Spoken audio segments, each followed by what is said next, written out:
Pour l'exercice 43, on nous dit déterminer la limite des suites suivantes définies par. Donc, si on essaie d'aller directement, on voit que quand n tend vers plus infini, n carré tend vers plus infini, 2n tend vers plus infini, par somme, le numérateur tend vers plus infini. De même, au dénominateur, n tend vers plus infini, plus 1, on a que le dénominateur tend vers plus infini, et par conséquent, un nous donne une forme indéterminée de type l'infini sur l'infini. Donc, on va lever cette indétermination, et pour cela, on peut factoriser soit par n au numérateur, soit par n carré au numérateur, c'est-à-dire par le terme qui tend le plus rapidement vers l'infini, c'est-à-dire par le puissance de n dans ce terme qui tend le plus rapidement vers l'infini. Et on va faire la même chose, on factorise par la puissance de n au dénominateur qui tend le plus rapidement vers l'infini. Pour factoriser par n puissance 2 au numérateur, chaque terme, en commençant par puissance 2, on peut soit dire que c'est n puissance 2 fois 1, ou on peut tout simplement multiplier n puissance 2 par n puissance 2 et le diviser par n puissance 2, tout en notant que n puissance 2 sur n puissance 2, ça nous donne le 1 qu'on a écrit. On fait la même chose pour le 2n,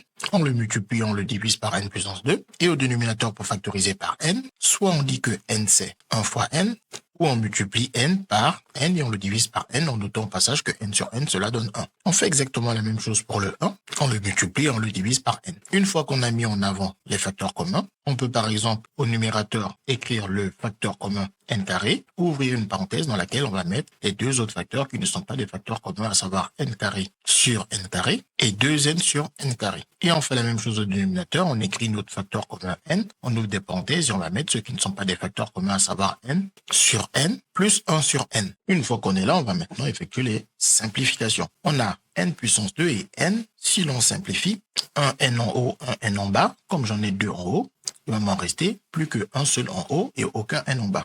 Et pour le n puissance 2 sur n puissance 2, un nombre divisé par lui-même, cela va toujours donner 1. Faut faire attention à ne pas dire que cela donne 0, cela donne 1. Et ici, pareil, j'ai n au numérateur et n puissance 2 au dénominateur. En simplifiant, cela me laisse un seul n au dénominateur. Et ici, un nombre divisé par lui-même me dit que n sur n me donnera 1. On écrit ensuite ce qui reste, le n devant la parenthèse, le 1 obtenu avec les n carrés, le plus 2 sur n, le 1 obtenu avec les n sur n, et le plus 1 sur n au dénominateur. On n'a plus besoin de parenthèse étant donné qu'on n'a plus de facteur. Une fois qu'on est là, on recommence le calcul de limite. La limite de 2 sur n donne 0, car 2 est une constante et n tend vers l'infini et une constante sur l'infini, cela donne toujours et toujours 0. C'est le coût de 2 baguettes de pain que l'on partage à une infinité de personnes. Chacun se retrouve avec moins que rien, c'est-à-dire quelque chose qui se rapproche de 0. Et ensuite, le 1 plus 2 sur n.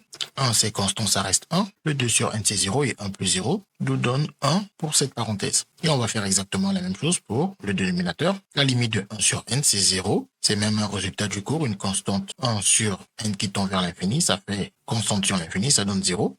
Et en rajoutant 1 est une constante, ça donne 1 et 1 plus un terme qui tend vers 0, on a 1 plus 0, la limite, c'est alors 1. Et bien évidemment, la limite du facteur n ici, c'est plus infini. Donc, une fois qu'on a ces résultats, au numérateur, on a l'infini fois 1 qui va donner l'infini divisé par 1 qui nous redonne l'infini. Ici, tout se calcule, c'est un, donc on peut dire que notre limite de un, c'est le plus l'infini qui vient de n, fois le 1 qui vient de cette parenthèse, divisé par le 1 qui vient du dénominateur, plus l'infini fois 1 fois n'importe quel nombre donne ce nombre, plus infini, ou aussi on peut dire que plus l'infini multiplié par un nombre non nul positif donne plus infini, et ensuite, quand on fait plus infini divisé par un nombre divisé par 1 redonne ce nombre, ou bien tout simplement plus infini divisé par un nombre qui est non seulement fini et positif, nous redonne plus l'infini.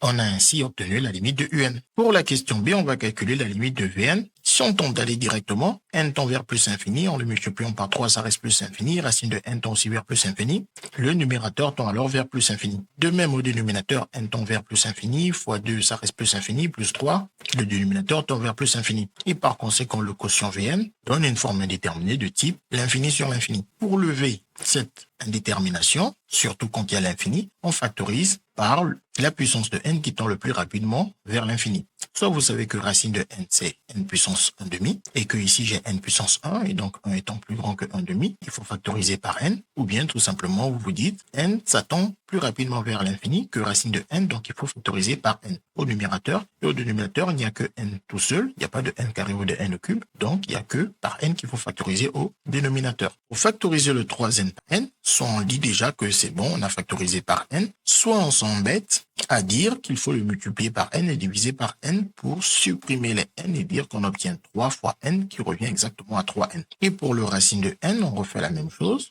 On multiplie et on divise par. Pareil pour le 2n, soit on dit que c'est déjà factorisé par n, ou soit on s'embête à multiplier et à diviser par n pour dire ensuite que 2n sur n donne 2. Donc on a n fois 2 qui était exactement le 2n qu'on a déjà. Et pour le 3, on fait la même chose. On multiplie et on divise par n. Une fois qu'on a mis en avant les facteurs communs, on va donc factoriser. Au numérateur, on a alors le n qu'on a mis en facteur. Et dans les parenthèses, on laisse ceux qui ne sont pas des facteurs communs. Au dénominateur, on fait la même chose. On factorise par notre n qu'on a mis en facteur. Et ensuite, dans la parenthèse, on laisse ceux qui ne sont pas des facteurs communs. Et ensuite, il faut tout simplifier. Comme on a n et n, en simplifiant les n, on n'a plus rien. De même ici, on a 3n sur n. En simplifiant les n, il nous reste le 3. Donc si on avait pris n en facteur, on voit bien qu'il nous serait resté ce même 3. On fait la même chose au dénominateur. En simplifiant par n, il nous reste 2. Si on avait laissé 2n et qu'on avait factorisé par n, il nous serait bel et bien resté ce 2. Et ensuite, ici, on ne peut pas simplifier, donc on garde tel quel, ainsi que le 3 sur n. Donc, on obtient ce quotient. On n'a plus besoin de parenthèses puisqu'il n'y a plus de facteurs. Et maintenant, si on veut calculer cette limite, on aura un problème. On aura la forme indéterminée, l'infini sur l'infini. Et donc, pour résoudre ce problème, il faut savoir que n n'est rien d'autre que racine de n fois racine de n. En effet, racine de n fois racine de n, ça fait racine de n au carré et racine de n au carré. On sait que la racine de le carré, quand elles apparaissent, on peut les enlever. Si le nombre, bien évidemment, il est forcément positif, n est un entier naturel, il est positif, donc cela donne n. Donc ici, on peut transformer cette écriture en disant que ça nous donne racine de n sur racine de n fois racine de n. Puis en simplifiant les racines de n, attention, au numérateur, ce n'est pas 0. Si on avait eu 0, 0 fois racine de n aurait donné 0. Donc ça ne peut pas être 0, sinon ça aurait donné 0. Ce que nous avons, c'est un 1 qui n'est juste pas écrit. Et il est temps de l'écrire parce qu'on en a besoin.